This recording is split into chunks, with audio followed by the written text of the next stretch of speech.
Hello everyone, Assalamu alaikum and welcome to my channel Learn with Ajia. یہ ایک ایسی کہانی ہے جو آپ کی سوچ اور نظریے دونوں کو بدل کے رکھ کے دے گی۔ ایک بادشاہ نے ایک مسجد تعمیر کرائی۔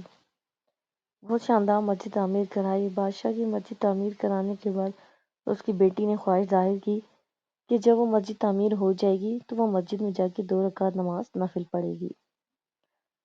تو جب وہ مسجد میں نفل پڑھتی ہے اور تمام مزدور تب تک جا چکے ہوتے ہیں، ایک مزدور جو بادشاہ کی بیٹی کو مسجد میں نفل ادا کرتے ہوئے دیکھ لیتا ہے اور وہ اس کے عشق میں مبتلا ہو جاتا ہے۔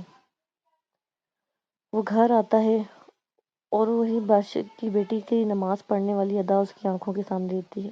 وہ اپنی ماں سے کہتا ہے، سارا حال بتاتا ہے، اپنی ماں کو کہتا ہے کہ ماں، مجھے بادشاہ کی بیٹی سے محبت ہو گئی ہے اور میں اس سے شادی کرنا چاہتا ہوں، آپ میرے لیے اس کا رشتہ لے کر جائیں۔ ماں بہت سمجھاتی ہے کہ بیٹا، ہم غریب ہیں اور بادشاہ کے ساتھ ہمارا کوئی میل جول نہیں، ہم ان کے ساتھ شادی کے تعلق نہیں رکھ سکتے۔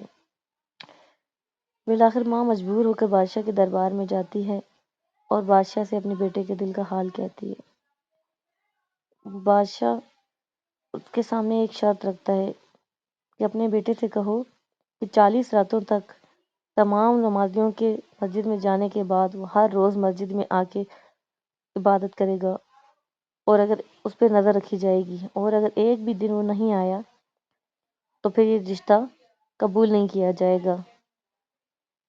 ماں آ کے بیٹے کو بتاتی ہے، بیٹا باتیں قبول کر لیتا ہے اور ہر روز مسجد میں جا کے عبادت کرنے لگتا ہے۔ جب سب چلے جاتے ہیں تو وہ سجدہ کرتا ہے اور ہر روز وہاں قیام کرتا ہے۔ 40 دن گزر جاتے ہیں، جب تک کہ کئی دن گزر جانے کے بعد وہ بادشاہ سے نہیں ملتا۔ اس کے بعد جب بادشاہ سے وہ ملتا ہے، بادشاہ اسے کہتا ہے کہ تمہیں 40 دن تک تو مسجد میں آئے ہو، تمہیں میری بیٹی کا رشتہ مبارک ہو۔ تو وہ انکار کر دیتا ہے۔ انکار پہ وہ کہتا ہے، بادشاہ سے کہتا ہے کہ تم تو میری بیٹی کو چاہتے تھے اور تم تو اس کے بغیر زندہ نہیں رہ سکتے تھے۔ اس وقت وہ مزدور کہتا ہے کہ بے شک جب میں مسجد میں اللہ کی عبادت کے لیے آیا تو مجھے پتہ چلا کہ مجھے اس سے محبت نہیں تھی، بلکہ وہ جو لمحہ، وہ جو عبادت وہ کر رہی تھی، اس عبادت کی طرف میرا دل راغب ہوا تھا اور مجھے سجدوں میں دنیا کی تمام لذتوں سے زیادہ لذت آنے لگی ہے، اور خوشی خوشی وہاں سے چلا جاتا۔